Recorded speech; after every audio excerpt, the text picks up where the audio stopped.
Os irmãos e nós que aqui estamos, nós vamos continuar as nossas reflexões nos Salmos de peregrinação. Hoje nós vamos ler Salmo de número 125, abra sua Bíblia aí, Salmo de número 125, nós estamos continuando nesta série de mensagens, e que se estende até o Salmo de número 134, que são os cânticos de romagem ou os salmos de peregrinação, que apontam para a nossa própria peregrinação nesta terra. Salmo 125, nós vamos ler, ele é muito conhecido, especialmente os dois primeiros versos. A bem da verdade, a gente ignora o restante do salmo, a gente desconhece, mas os versos 1 e 2 é muito conhecido nosso, que diz assim a palavra do Senhor: cântico de romagem. Os que confiam no Senhor são como o monte Sião, que não se abala, firme para sempre. Como em redor de Jerusalém estão os montes, assim o Senhor em derredor do seu povo, desde agora e para sempre. O cetro dos ímpios não permanecerá sobre a sorte dos justos, para que o justo não estenda a mão à iniquidade. Faz o bem, Senhor, aos bons e aos retos de coração. Quanto aos que se desviam para as sendas tortuosas, levá-los-á o Senhor juntamente com os malfeitores. Paz sobre Israel. Vamos orar, irmãos, mais uma vez. Senhor, nós nos encontramos novamente diante da Tua palavra, suplicando a Tua graça e a Tua misericórdia para a compreensão da mesma, Senhor. Que o mesmo Espírito que inspirou esta palavra possa nos abrir a mente, o coração, iluminar-nos, ó Deus, para compreendermos o Teu querer sobre a vida de cada um de nós aqui nessa noite. Vem tratar o nosso coração, vem abrir a nossa mente, Senhor, vem nos causar temor e tremor da Tua palavra e também vem nos consolar pela Tua palavra, Senhor, pois a Tua palavra tem o poder de fazer tudo isso e muito mais. Por isso, ó Deus, eu te peço, desvenda os nossos olhos para que nós contemplemos as maravilhas da Tua lei, que é a Tua palavra, e assim nós oramos te pedindo em nome de Jesus. Amém. Queridos irmãos, como os irmãos sabem, nós temos considerado nesta série de mensagens acerca do nosso próprio caminho sobre a terra como peregrinos. Nessa terra que, é claro, não é o nosso lugar e não é o nosso lar. E é assim que nós devemos ler não somente estes salmos, mas toda a Escritura Sagrada nos lembra esta realidade de que nós não pertencemos a este mundo. Me refiro àqueles que de fato são servos de Deus, aqueles que de fato são membros do povo de Deus. Os crentes que são peregrinos e forasteiros nessa vida ou neste mundo, que caminham neste mundo que não é o seu mundo, possuem diversos desafios. São muitos os desafios no caminho deste peregrino que somos nós. E é acerca desses desafios que nós temos tratado ao longo desta série de mensagens. Enquanto nós não chegarmos, ou enquanto não chegamos à nossa querida e desejada Jerusalém celestial, nós precisamos entender que nós temos uma jornada desafiadora diante de nós e que nós vamos encontrar muitas dificuldades, muitos percalços ao longo do caminho. Por isso eu costumo dizer sempre que ser crente de verdade não é para qualquer um. Ser crente de verdade não é para quem quer. Ser crente de verdade é para aqueles que, em verdade, são chamados pelo Senhor, são vocacionados pelo Senhor e que, ao mesmo tempo, são sustentados pelo próprio Deus até o fim da jornada. Não depende de nós, mas depende inteiramente do Senhor Jesus, porque o caminho nesta terra é muito difícil. Como bem diz o nosso Senhor Jesus, em Mateus capítulo 7, no verso 14, ele disse: estreita é a porta e apertado o caminho que conduz para a vida, e são poucos. Observe o que Jesus diz: são poucos os que acertam com ela. E dentre esses tantos desafios, meus irmãos, que nós encontramos no nosso caminho como peregrino, certamente o que há de mais perigoso não são as perseguições que vêm sobre nós. O que é de mais perigoso na vida do crente não é o ódio que o mundo tem por nós, mas o que há de mais perigoso na vida deste peregrino, deste crente do Senhor, são as tentações que, quando são cedidas, quando são alimentadas, quando são aconchegadas no nosso coração, podem nos conduzir de fato à perdição eterna, se nós nos deixarmos levar pelas tentações. Portanto, o maior desafio que nós temos nesse mundo não é ser perseguido pelo mundo, não é ser detestado, pelo contrário, essa é a nossa glória. Mas aquilo que realmente nos ameaça a vida como crentes são as tentações que tenazmente nos assedia. Por isso, meus irmãos, é que nós devemos nos voltar para um salmo como esse, para entendermos que esse é o nosso desafio, porque é basicamente disso que trata este salmo. E você pode estar se perguntando, mas parece estranho, pastor, eu nunca vi este salmo nessa perspectiva. É porque nós, muitas das vezes, estamos acostumados apenas com os 2 primeiros versos. Estamos acostumados apenas com os 2 primeiros versículos que nos falam também acerca disso, mas quando nós olhamos e contemplamos este Salmo 125 como um todo, e quando nós lemos à luz de todo o seu contexto, nós vamos perceber que o que está no âmago e no centro deste Salmo, literalmente, é acerca das tentações que os crentes ou que os peregrinos possuem neste mundo que é cercado de pecados. Mas a bênção de tudo isso, meus irmãos, é que mesmo durante as tentações, enquanto nós somos tentados, nós podemos contar com o auxílio, o cuidado e a ajuda do Senhor no momento em que nós somos tentados. Este é o assunto deste salmo e, portanto, é sobre isso que eu quero falar com os irmãos nessa noite, sobre o perigo das tentações e o cuidado do Senhor pelos seus durante as tentações. Eu quero falar com os irmãos 3 verdades que esse texto nos mostra, e a primeira verdade que eu quero mostrar aos irmãos, ou que a palavra de Deus nos aponta aí, é justamente acerca da tentação dos crentes no mundo. Se nós olharmos muito bem, o Salmo nos apresenta a raiz e os perigos das tentações dos crentes. Diz aí, por exemplo, o verso 3, eu quero que você olhe aí novamente o verso número 3, em que a Escritura diz assim: o cetro dos ímpios não permanecerá sobre a sorte dos justos, para que o justo não estenda a mão à iniquidade. Observe que na primeira parte deste versículo de número 3, a palavra de Deus nos fala acerca do cetro dos ímpios. E a ideia aqui mesmo, irmãos, é a ideia de domínio sobre o mundo. Isto é, o mundo caído em que impera justamente os homens ímpios, ou seja, quem domina sobre este mundo, quem age de livre vontade neste mundo, quem faz o que quer neste mundo, livre de qualquer dor de consciência, são exatamente os ímpios. Podemos dizer que este mundo caído, ele não nos pertence, mas pertence aos homens deste mundo que agem conforme as suas próprias vontades. Os homens deste mundo, por isso que o Salmo fala aí de cetro dos ímpios, eles reinam, podemos dizer assim, eles reinam à vontade, no sentido de que eles fazem o que bem entendem, porque eles não possuem a consciência de pecado. Eles não possuem a consciência da ofensa a Deus e por isso eles dão vazão a todos os seus desejos e a todas as suas vontades. Os homens deste mundo, eles são assim. Eles reinam dessa forma. O cetro dos ímpios é que eles dominam e fazem todas as coisas conforme aquilo que eles acham que devem fazer, de modo que para estes, para os membros deste mundo, para aqueles que pertencem a este mundo, não existem tentações. Eles não passam por tentações, porque eles não têm o temor de Deus, porque eles não conhecem o que é isso, eles não têm o que temer, e eles dão vazão a todas as suas vontades. Este é o cetro dos ímpios.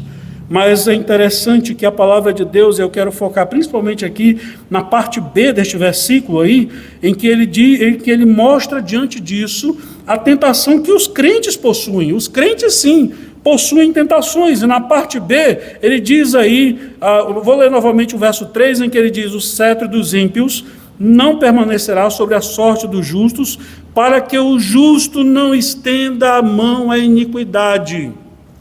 Observe aí, meus irmãos, que diante das pressões que os crentes passam no mundo, dentre todas elas, e principalmente ao olhar para o quanto o ímpio ele se sente à vontade neste mundo, os crentes também são tentados. E são tentados, como diz a Escritura Sagrada aí, a estender a mão à iniquidade.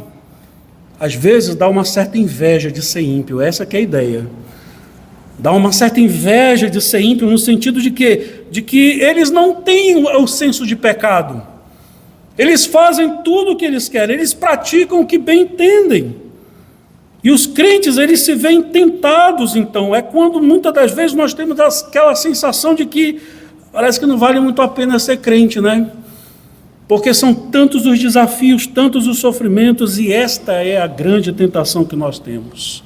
É quando nós olhamos para as vantagens que os ímpios têm neste mundo e colocamos no peso ou na balança também os nossos sofrimentos a despeito de sermos fiéis ao Senhor.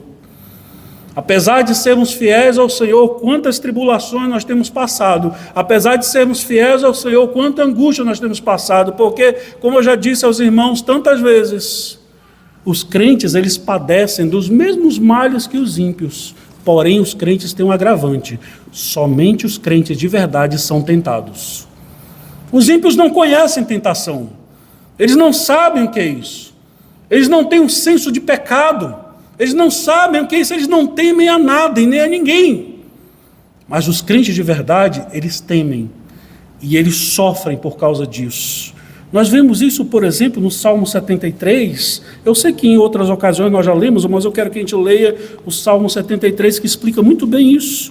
No Salmo 73, abra sua Bíblia lá comigo. No Salmo 73 nós encontramos exatamente esse quadro aí, mas não desmarque aí, do Salmo 125. Nós encontramos exatamente, eu quero ler do verso 1 até o verso 16, em que nós encontramos exatamente este quadro aí, onde existe o mundo dos ímpios que agem livremente. Ou seja, o que é o cetro dos ímpios? Talvez este salmo nos explique melhor o que é isso. O que é o cetro dos ímpios e o que é se estender a mão à iniquidade que os crentes são tentados, aí no verso 3 do nosso texto. Mas o Salmo 73 diz assim, verso 1 ao 16, é um salmo de Asaf. Diz assim: com efeito Deus é bom para com Israel, para com os de coração limpo. Olha o que o salmista, este crente que escreveu este salmo, ele diz aí: quanto a mim, porém, quase me resvalaram os pés, pouco faltou para que se desviassem os meus passos. Por quê?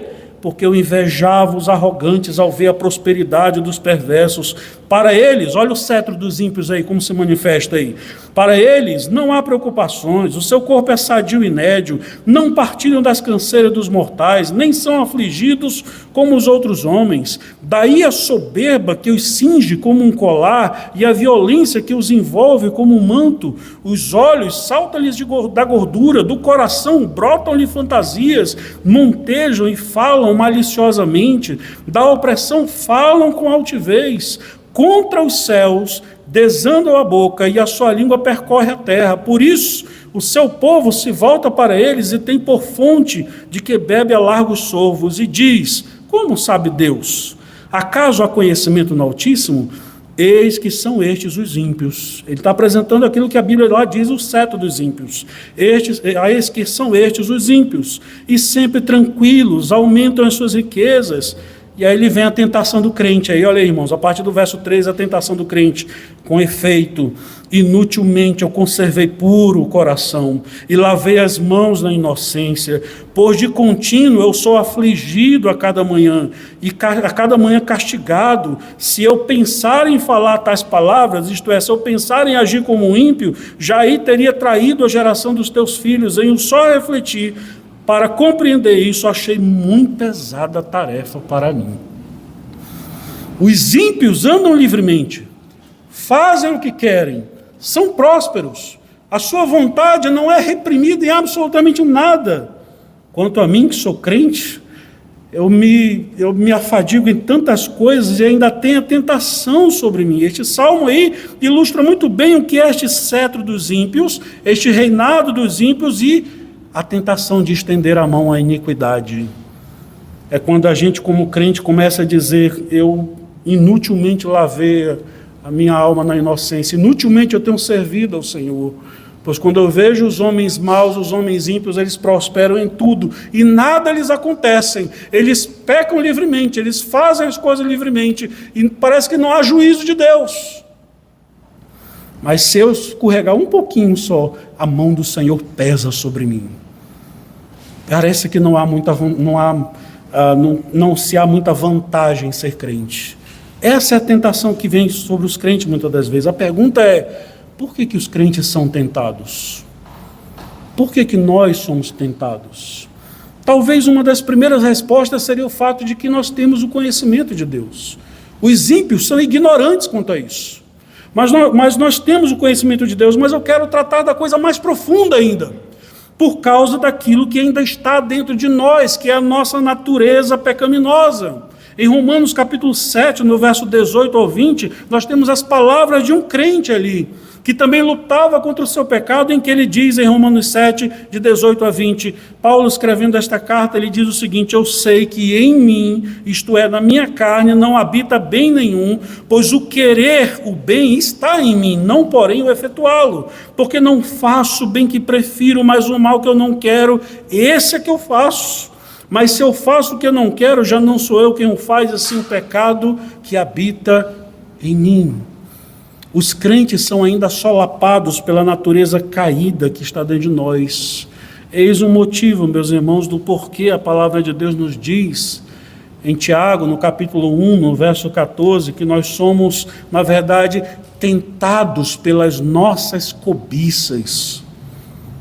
E, infelizmente, enquanto esta natureza pecaminosa estiver arraigada na nossa carne, nós seremos tentados. Nós que conhecemos a palavra de Deus, nós que conhecemos a verdade absoluta de Deus, que é a Escritura, nós que sabemos e temos o temor do Senhor, Deus, Ele não nos livra ainda inteiramente, completamente, totalmente da natureza do pecado que habita em nós.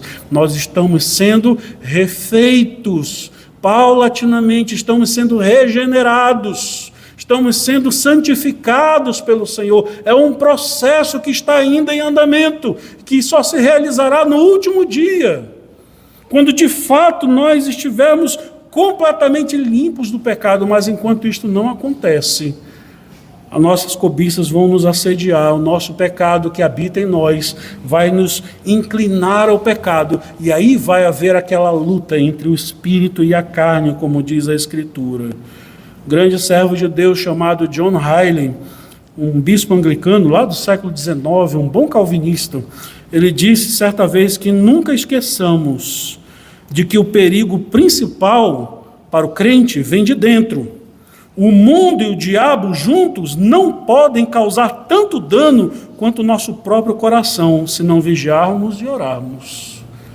O mundo e o diabo juntos, eles não podem nos causar tantos desastres como crentes, quanto o nosso próprio coração que é cobiçoso, quanto a nossa própria natureza que é caída e que nos inclina ao pecado. Meus irmãos, aqui nós nos encontramos diante de dois caminhos a escolher. Nós temos o caminho dos ímpios e o caminho dos justos. É um pouco do Salmo 1, né? Que é o Salmo dos dois caminhos. O Salmo 1 que expressa exatamente isso, o caminho dos ímpios e o caminho dos justos. Somos tentados o tempo inteiro a olharmos para esses dois caminhos. Bom seria se nós fôssemos conduzidos livremente, à vontade, ao caminho do Senhor, mas infelizmente nós nos deparamos com o caminho tortuoso dos ímpios, que sempre está aí diante de nós, e que nós muitas das vezes somos tentados a seguir este maldito caminho, por causa da natureza que habita em nós. Lá na palavra de Deus, no Evangelho de Marcos, no capítulo 10, o texto que lemos, é um texto conhecido nosso, Marcos capítulo 10, a partir do verso 17, os irmãos não precisam ir lá, nós lemos durante o culto. Nós encontramos ali um jovem rico, um homem que tinha um certo conhecimento da palavra de Deus. Tanto é verdade que quando ele se encontra com Jesus, ele pergunta: Senhor, o que devo fazer para ser salvo? Jesus diz: tu sabes os mandamentos. E ele: eu sei, Senhor, eu tenho feito tudo isso. Não adulterar, honrar pai e mãe, todos os mandamentos do Senhor, eu tenho feito isso. Sabe o que é interessante daquele texto? Não sei se você reparou, mas diz lá que Jesus o amou por causa disso. Por que Jesus o amou? Porque ele estava falando a verdade. Aquele jovem não estava mentindo. Eu tenho feito tudo isso, e é verdade. Jesus disse: então uma coisa te falta, vai, vende tudo que tens, dá aos pobres, e depois vem e segue-me. Jesus tocou exatamente naquilo que dominava o seu coração. Ele era um religioso apenas, ele não conhecia Deus. Na verdade, o seu Deus eram os seus bens, o seu Deus era o seu dinheiro, o seu Deus era aquilo em que ele confiava. Então ele sai entristecido porque ele era incapaz de deixar tudo e seguir a Jesus. Na verdade, nós encontramos aquele jovem escolhendo o caminho dos ímpios. Rejeitou a pessoa de Deus em Cristo Jesus e decidiu trilhar o caminho dos ímpios, cedeu à tentação.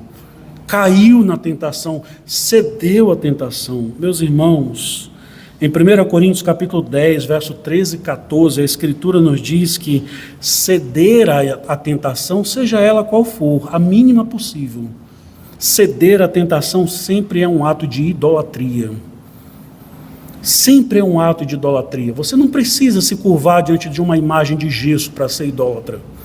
Basta se curvar à sua própria vontade. Basta se curvar ao seu próprio coração. Basta dar vazão à sua vontade, às suas vontades pecaminosas mais íntimas.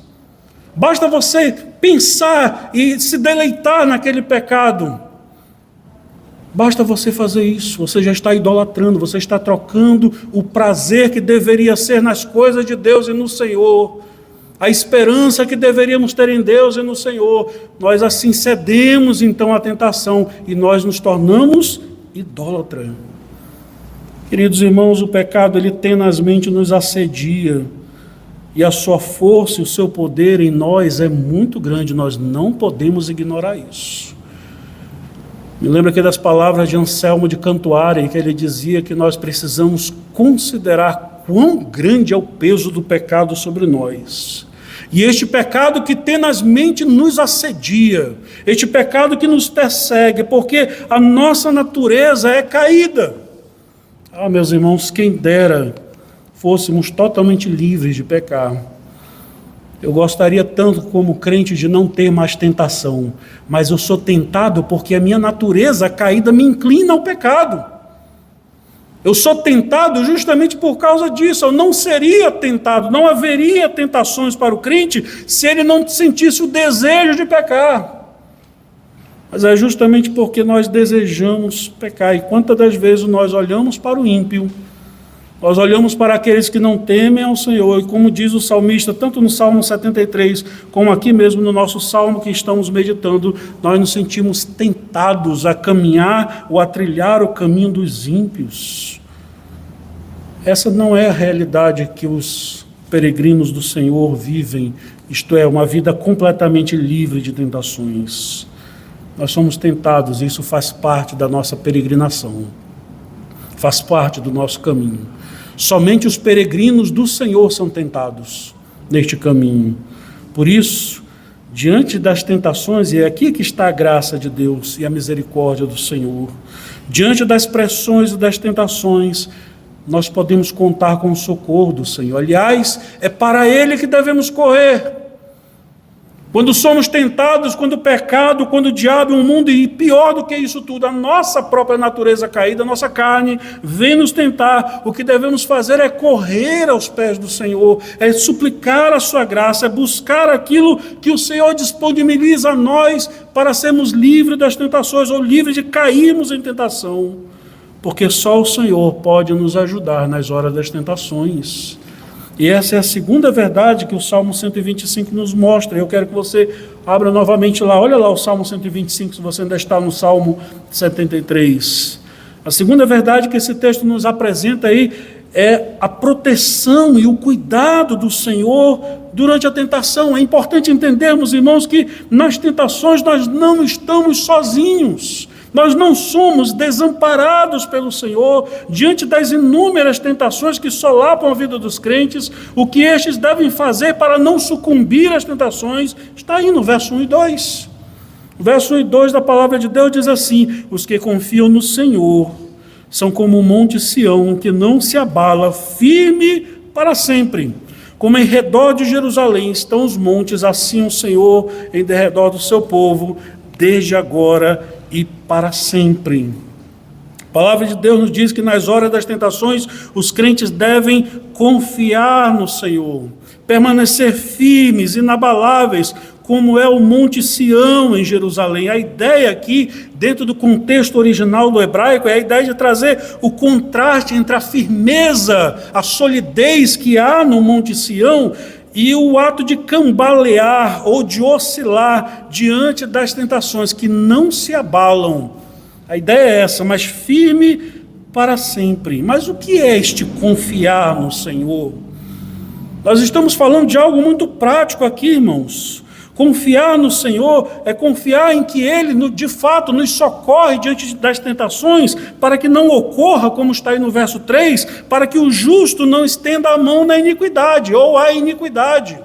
Para que nós não cedamos às tentações, nós precisamos confiar no Senhor. E confiar no Senhor significa pelo menos duas coisas aí que o texto nos ensina. Em primeiro lugar, na sua proteção e no seu cuidado constante, como está aí no verso 2. Como em redor de Jerusalém estão os montes, assim o Senhor em derredor do seu povo, desde agora e para sempre. O salmista ele faz uma comparação aí, de que aqueles que esperam no Senhor, que pedem o socorro do Senhor, o Senhor ele se coloca ao redor dos crentes como uma cadeia de montanhas, ou como uma cadeia de montanhas que há ao redor de Jerusalém. Eu sei que nós não conhecemos muito da topografia e da geografia de Jerusalém, mas até hoje lá é assim.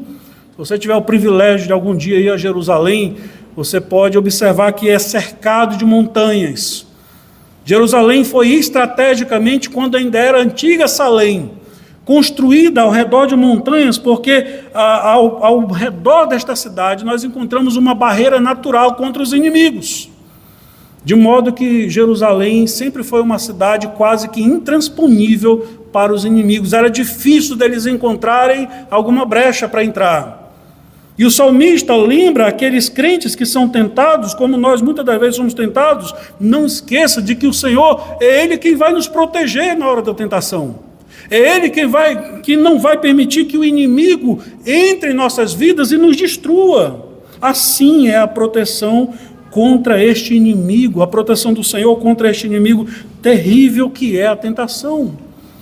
A bênção, meus irmãos, é que nas horas das tentações nós somos assistidos pelo Senhor, somos cuidados pelo Senhor.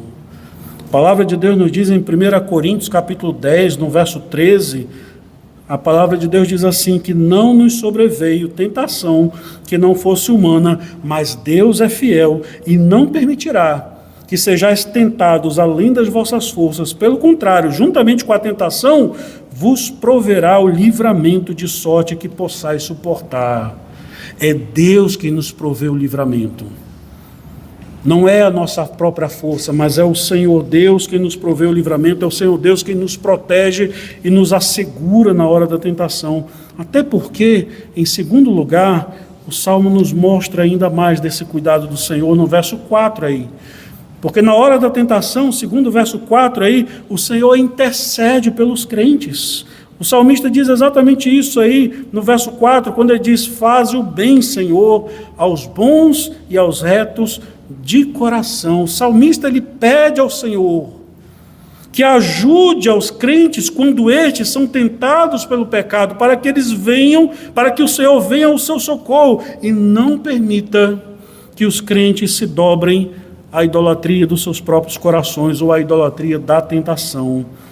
Ora, meus irmãos, nós encontramos isso de maneira muito clara quando o Senhor Jesus nos ensinou a orar na oração do Pai Nosso, em que Ele nos ensina a orarmos dizendo, não nos deixe, Senhor, cair em tentação, mas livra-nos do mal.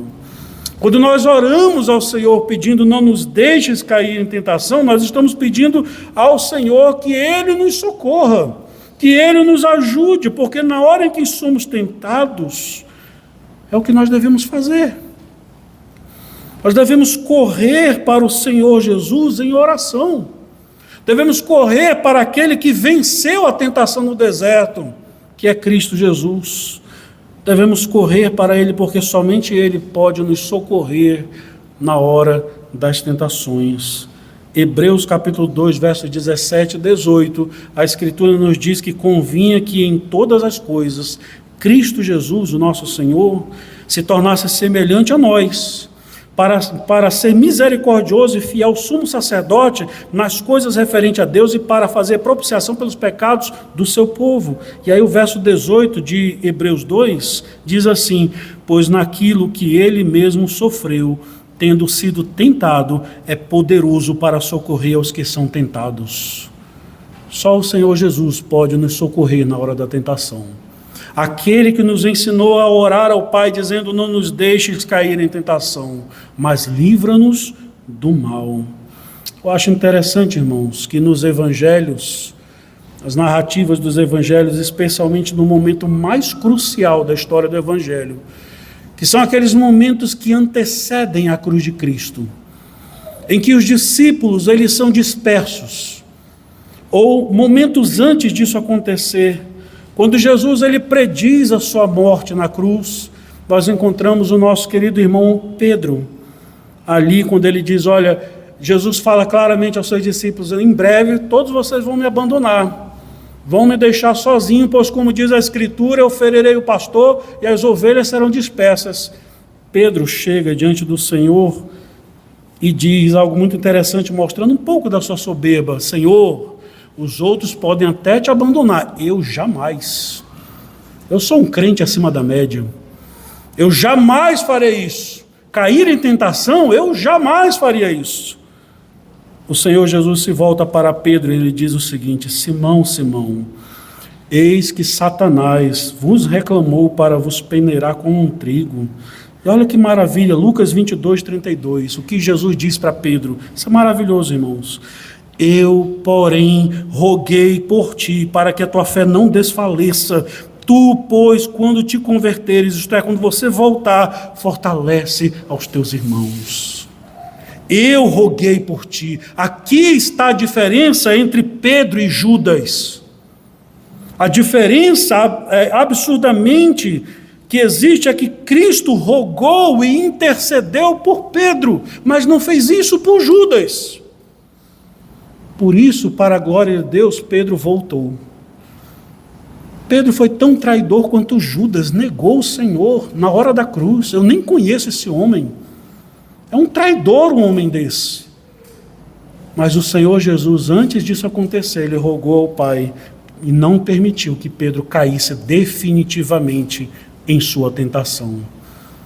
Pedro foi tentado e caiu no seu pecado, mas não permaneceu lá, porque Cristo o sustentou, porque Cristo não permitiu. Meus irmãos, é este mesmo Cristo que não permite que nós cedamos às tentações. É este mesmo Cristo que nos assegura, que pode segurar em nossa mão e não permite que nós nos desviemos, que andemos por caminhos tortuosos. Só Cristo pode fazer isso por nós. Não é a nossa força, meus irmãos, mas é o confiar no Senhor. Não é isso que diz o verso de número 1? Os que confiam no Senhor. Isto é confiar no Senhor, é depositar em Cristo, quando nós somos tentados, todas as nossas angústias na presença do Senhor em oração, é rogar a Ele que Ele interceda por nós. Que Ele interceda por nós como Ele intercedeu por Pedro, que fez com que este servo de Deus não caísse definitivamente no seu pecado. Meus irmãos, não se trata de uma luta moral apenas, é muito mais profundo do que isso. Quando nós falamos de tentações, nós não estamos falando apenas de uma luta moral. Porque uma luta moral, até o ímpio pode ter uma luta moral. Talvez contra uma proposta indecente ou alguma coisa nesse sentido, até o ímpio pode ter isso, e lutar moralmente, mas a questão da luta do peregrino, daquele que pertence ao Senhor, é mais profunda, é uma luta espiritual. É rogar que o Espírito Santo venha de fato sobre nós e em nós e nos capacite a vencermos a tentação do pecado. Os peregrinos do Senhor nesta terra, meus irmãos, eles devem estar em constante oração. Devemos estar constantemente ligados aos pés do Senhor, devemos estar constantemente na presença do Senhor para que não caiamos na tentação. Não é isso que Jesus nos ensina em Mateus 26, verso 41? Vigiai e orai, para que não entreis em tentação. E aí vem aquela célebre frase que muita gente conhece: o espírito na verdade está pronto, mas a carne é fraca. Vigiai e orai para que não entreis em tentação. Isto não é uma luta moral, é uma luta espiritual. É disso que a palavra de Deus está nos dizendo. E aqui, meus irmãos, nós temos ainda no Salmo 125, o salmista nos aponta qual é o grande perigo de cedermos à tentação. Porque as tentações para os crentes não é simplesmente uma questão de vergonha moral. Não se trata simplesmente de uma dor psicológica que venhamos a sentir porque pecamos. Mas há algo muito mais profundo e muito mais sério que somente os peregrinos do Senhor, os crentes no Senhor Jesus, eles possuem que os ímpios não têm. E aqui está a terceira verdade que eu quero pensar com os irmãos, que é o grande perigo que as tentações nos trazem e que nós muitas das vezes não paramos para pensar, porque muitas vezes nós brincamos com o nosso pecado, brincamos com a nossa natureza. A palavra de Deus aí no verso de número 5, sobre o grande perigo que há e que pode levar, e que a tentação pode nos levar. Verso de número 5 diz assim: quanto aos que se desviam, ele está falando daqueles que cedem às tentações. Quanto aos que se desviam, isto é, ou seja, que não confiam no Senhor e que, portanto, não estão firmes e que, portanto, são abalados pelo pecado, quanto aos que se desviam para as sendas tortuosas, levá-los ao Senhor juntamente com os malfeitores, diz a palavra de Deus. O pecado, meus irmãos, nos traz inúmeros prejuízos. Um dos prejuízos visíveis no tempo presente, enquanto estamos vivos, e com certeza, é o fato de que ao cedermos às tentações, o pecado ele tira nossa alegria das coisas de Deus. Salmo 51, no verso 12, Davi, quando ele pecou contra o Senhor, pelo seu pecado conhecido de adultério, no Salmo 51, no verso 12, ele diz algo interessante: restitui-me a alegria da tua salvação. Davi não perdeu a salvação, ele perdeu a alegria de ser salvo, a alegria de ser um servo de Deus. Esse é o prejuízo que no tempo presente os crentes possuem. É quando as coisas de Deus perdem a graça, quando a gente está muito dominado pelo pecado, pelas nossas próprias vontades, as coisas de Deus perdem a graça para nós. E não há tragédia maior para um crente do que isso. Mas o salmista ele fala aqui no nosso salmo de um perigo ainda muito maior, ou tão maior, tão terrível quanto o fato de que muitas das vezes não nos damos conta para onde as tentações estão nos conduzindo. Elas estão nos conduzindo ao juízo de Deus. As tentações nos conduzem ao juízo eterno de Deus, porque esse é o destino daqueles que se deixam levar pelas tentações, que se entregam às tentações. É isso que o verso 5 está dizendo. Olha só mais uma vez o que diz aí, preste atenção. Quanto aos que se desviam, verso 5, quanto aos que se desviam para sendas tortuosas, isto é, aqueles que cedem às tentações, levá-los ao Senhor juntamente com os malfeitores. Serão julgados como os malfeitores, serão condenados como os ímpios. A ideia do texto, meus irmãos, é que aqueles que andam por sendas tortuosas, Deus conduzirá para fora da sua graça salvadora. Porque é exatamente assim que acontece. Aqueles que se deixam vencer pelas tentações, que deixam de trilhar o caminho do Senhor, mas escolhem o caminho dos ímpios, o que aguarda eles é o juízo de Deus. Se você abrir a sua Bíblia aí comigo, abra a sua Bíblia comigo em Hebreus capítulo 10, versos 26 e 27. Olha aí o que diz a palavra de Deus. Abra comigo Hebreus capítulo 10, versos 26 e 27. Hebreus capítulo 10. Nós encontramos esse texto aí que mostra exatamente sobre esse perigo de ceder à tentação. Versos 26 e 27. E depois nós vamos ler o verso 31. Olha o que diz a palavra de Deus. Diz assim: porque se vivermos deliberadamente em pecado. Quem é que vive deliberadamente em pecado? É aquele que cedeu à tentação. E ele vive deliberadamente em pecado. Ele se acostuma com o pecado. Se vivemos deliberadamente em pecado, depois de termos recebido o pleno conhecimento da verdade, já não resta sacrifício pelos pecados. Não há perdão. Já não resta sacrifício pelos pecados. O que aguarda este? Pelo contrário, certa expectação horrível de juízo e fogo vingador, prestes a consumir os adversários. E o verso 31 aí nós conhecemos, o verso 31 que diz: horrível coisa é cair nas mãos do Deus vivo.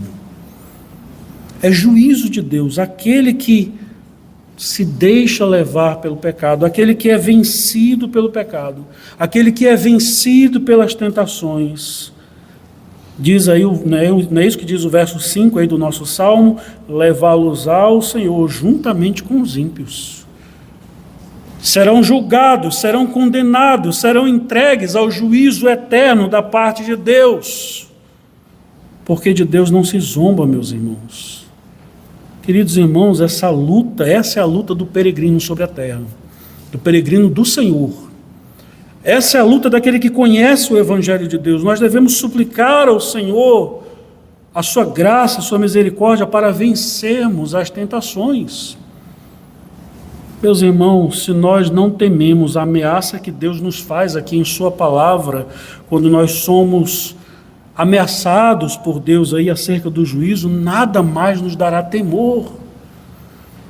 Não podemos nos esquecer, meus irmãos, de que, como eu disse, de Deus não se zomba, e a seu tempo Deus se vingará sobre aqueles que deliberadamente ofendem ao Senhor, deliberadamente vivem entregue aos seus pecados, daqueles que deliberadamente se entregam às tentações e dão vazão a todas as suas vontades. É apenas uma questão de tempo.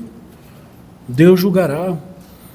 Será que nós ainda tememos ao inferno? Será que nós ainda tememos ao juízo de Deus? Nós não podemos ser tolos de pensarmos que, por sermos calvinistas e crermos na doutrina correta, que a palavra de Deus nos ensina. Isso não foi Calvino quem diz, a palavra de Deus nos ensina isso. Que uma vez salvo, salvo para sempre, isso é verdade. Mas o salvo, ele vive como um salvo. O eleito de Deus, ele vive como eleito. Aquele que é crente, ele vive como um crente.